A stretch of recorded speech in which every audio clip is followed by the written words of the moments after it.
गिबियावनो बयखौबो बड' निउस इउटुब चेनेलनि गोदान खौराङाव बरायबाय। नोंथांमोननि थाखाय बे समाव माखासे खौरां लाबोदों।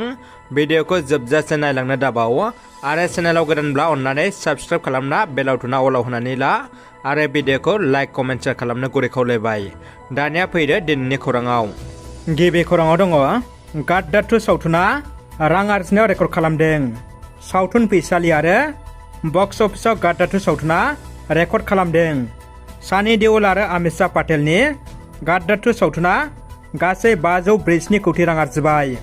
मख'नो गोनांदि गाद्दार 2 सावथुनखौ गासै 60 कौटिल' रांजों बानायदों आरो बे सावथुना दासिमबो गोख्रों रां आरजिगासिनो दङ। सानी देओल आरो अमिताभ पाटेलनि गाद्दार 2 सावथुना 24 आगस्टआव गासै 8.02 कौटि रां आरजिनो हानायजों बक्स अफिसाव गासै 540 कौटि रां आरजिनो हाबाय।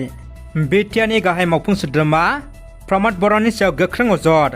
प्रमद बर'नि दाबिया आगोल डिभाइड आसाम 50-50 मोन, नाथाय दायो प्रमद बर'नि दाबिया मानि 50-50 जाबाय। बे गोख्रों हामलाखौ खालामदों आसाम प्रदेश कंग्रेस राजखान्थि हान्जानि आफादगिरि भुपेन बरा बिथाङा। बिटिआरनि खुंथायसालि क'क्राझाराव आसाम प्रदेश कंग्रेस कमिटिनि आफादगिरि भुपेन बराया दावबायफैना प्रमद बर'नि सायाव गोख्रों हामला खालामदों। आसाम प्रदेश कंग्रेस कमिटिनि आफादगिरि भुपेन बराया खौरां बिजोंनि गेजेरजों प्रमद बर'नि सायाव गोख्रों अजद होदों।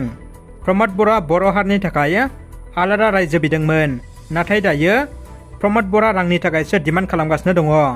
प्रमद बर'आ बिटिआरनि जौगालु हाबा मावनायाव ओनसोलनि थाखाय जाबायदि मावनांगौ बिदि जेबो मावनो हायाखै होननानै बिथाङा गोख्रों अजद होदों। इउपिपिएल दोलोआ फेसबुकआव नंखाय खौरां बानसावनाय आरो फोसावनायनि सायाव केस थिसनबाय। बिटिआरनि लेङाइ गाहाय मावफुं सोद्रोमा गबिन्द बसुमतारीखौ हिन्जाव लाना खारदों होननानै नंखाय बाथ्रा फोसावनायनि थाखाय हालां बाजार इउपिपिएल फेसबुक पेज सामलायगिरि पेंकु ब्रह्मखौ इउपिपिएल हानजाया एफआइआर होबाय। इउपिपिएल दोलोनि गाहाय नेहाथारि राजु नार्जारिनि दैदेननाय मोनसे हानजाया दिनै क'क्राझार थानायाव एफआइआर होदों। फेसबुकआव बिटिआरनि डेपुटि चिफ एमएलए गबिन्द बसुमतारीनि सायाव फेक एलिगेसन होनानै खौरां फोसावनायनि सायाव दिनै केस थिसनो। मख'नो गोनांदि हालां बाजार इउपिपिएल, क'क्राझार इउपिपिएल, आइ लाभ बिपिएफ फेसबुक पेजनि सायाव इउपिपिएल हानजाया एफआइआर होबाय। बिटिआरनि डेपुटि चिफ गबिन्द बसुमतारीनि सायाव हिन्जाव केलेंकारनि बानसावनाय खौरां फोसावदोंमोन। दा बेनि सायाव गोख्रों राहा लानो इउपिपिएल दोलोआ आयेननि हेफाजाब लादों। इउपिपिएल दोलोनि गाहाय नेहाथारि राजु नार्जारिया खौरां बिजोंनि गेजेरजों बुंदोंदि बैफोर फेसबुक पेजफोरा समाजाव जानला मोनला ओंथि गैयै पस्ट खालामना समाजाव गुलाय गुजाय थासारि खालामगासिनो दङ होननानै गोख्रोङै अजद होदों। बिटिआरनि थाखाय मोनसे गोजोनथाव खौरां। बिटिआरआव साख्रिनि मासि ओंखारदों। बे समाव नोंथांमोननि थाखाय साख्रिनि खौरां लाबोदों। बिए पास जानाय ग्रेजुवेट लाइमोन सिख्लाफोरनि थाखाय मोनसे गोजोनथाव खौरां। बिटिआर सरकारा लानानै फैबाय 420 लाइमोन सिख्लाफोरनि थाखाय साख्रि। 30 बोसोर बैसोनि सिङाव थानाय लाइमोन सिख्लाफ्रा आर'जलाइ होनो हागोन। 30 आगस्टनि गेजेरावनो आर'जलाइखौ अनलाइनाव खालामथारनो नांगोन। गावनि आंगो पिएचडिसियावनो खामानिखौ मावनो खाबु मोनगोन। मान्थलि सेलारिया 15,000 जागोन आरो 2 बोसोरनि थाखाय मावनो हागोन। अनलाइन आर'जलाइ होनो थाखाय thankfakri-champion.in आव एप्लाइ खालामनो हागोन। चिरांनि देवस्रियाव पिएचडिसि न'यं बेखेवदों बिटिआरनि रन्जित बसुमतारीया। गोलाव सम देवस्रि पिएचडिसियाव पिएचडिसि मावखुलि गैयिनि थाखाय रायजो राजाफ्रा गोबां जेंनाजों मोगा मोगि जानो गोनां जादोंमोन। रायजो राजाफोरनि लुबैनाय बायदि गोदानै लुफुंजानाय देवस्रि पिएचडिसि भवनखौ दिनै बिटिआरनि रन्जित बसुमतारीया पिएचडिसिनि मासिगिरि हानजानि दैदेनगिरि आरो रायजो राजाफोरनि नुजाथिनायजों बेखेवनानै होबाय। बर'फोरनि थाखाय मोनसे मोजां खौरां। उदालगुरि जिल्ला खुंथाया उदालगुरि जिल्लानि गासिबो सोरखारि बिफाननि गाहाय मावख'नि गाहायनिसिम उदालगुरि जिल्लायाव थानाय सोरखारि बिफाननि गाहाय मावख'फोराव असमिया इंराजि रावजों लोगोसे बर' रावखौबो बाहायनो थाखाय बिथोन होदों। मख'नो गोनांदि उदालगुरि जिल्ला एबसुआ माखासे सान सिगां बिनि सायाव बर'खौबो बाहायनो जिल्ला खुंथायनिसिम दाबि खालामदोंमोन।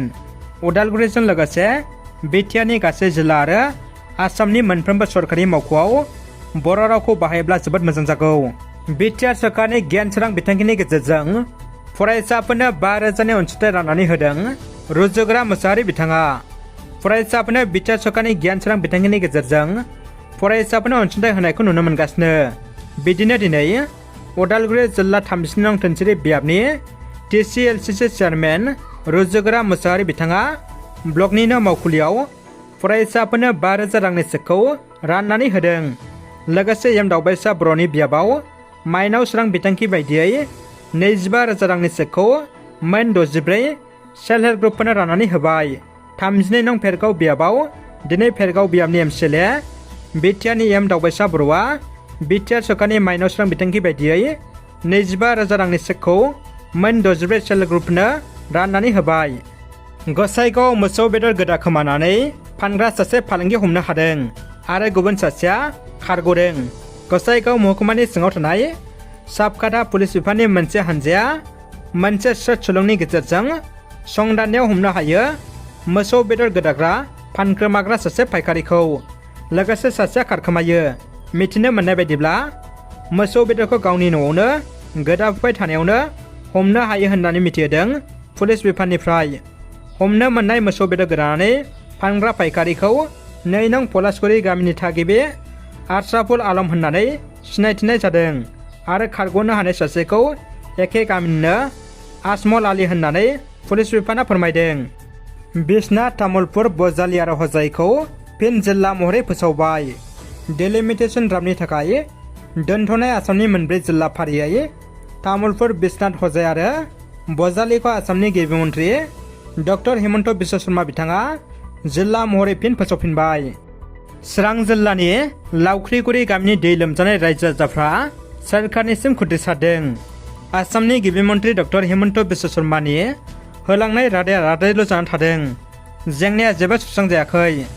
थांनाय 2022 मायथाइनि 12 जुलाइ खालि आसामनि गिबि मन्त्रि डक्टर हिमन्त बिश्व शर्माया चिरां जिल्लानि सिङाव थानाय निज्ला दैमाजों सिलिंखार जानाय लावख्रिगुरि गामियाव सुलाद लानो दावबायफैदोंमोन। लोगोसे बे गामिखौ रैखा खालामनो थाखाय सोरखारि बिथिंनिफ्राय थाबैनो राहा लानाय जागोन होनना बुंलांनाय खोथाखौ लानानै दिनै बै गामिनि रायजो राजाफ्रा आसाम सोरखारनि हेंथायै होस्रिखावो। जोबोद दुखुनि खौरां। बुहुमदांखा WWE गेलेगिरि ब्रायडआ रुंसारि जाबाय। बुहुमदांखा WWE गेलेगिरि ब्रायडआ 32 बोसोर बैसोआवनो हरखाबै रुंसारि जाबाय। बिथाङा गोबाव समनिफ्रायनो लोमजानानै दंमोन आरो हार्ट एटाकजों जिउ गोमायो होनना मिथिनो मोननाय जादों। बिथांनि हरखाबै रुंसारि जानायाव बुहुमनाङै गोथौ दुखु मोनदों। क'क्राझाराव कंग्रेसनि गेदेरथार जयनिं हाबाफारि। क'क्राझारनि जिल्ला कंग्रेस कमिटिनि बानजायनायाव दोलोआव हाबनाय हाबाफारि बानजायदों। मख'जाथाव हाबाफारिनि गेजेरजों फ्राय गुबुन गुबुन दोलोनिफ्राय 600सो गुबुन गुबुन दोलोनि सोद्रोमाफ्रा कंग्रेस दोलोआव जइन जायो। हाबाफारियाव आसाम प्रदेश कंग्रेस कमिटिनि आफादगिरि भुपेन बरा बिथाङा गाहाय आलासि महरै बाहागो लायो। रादाबा एसेनोसै लोगोफोर। रादाबखौ जोबजासिम नायनो थाखाय नोंथांमोननिसिम गोजोननाय आरो साबायखर बावबाय। गोजोन्थों।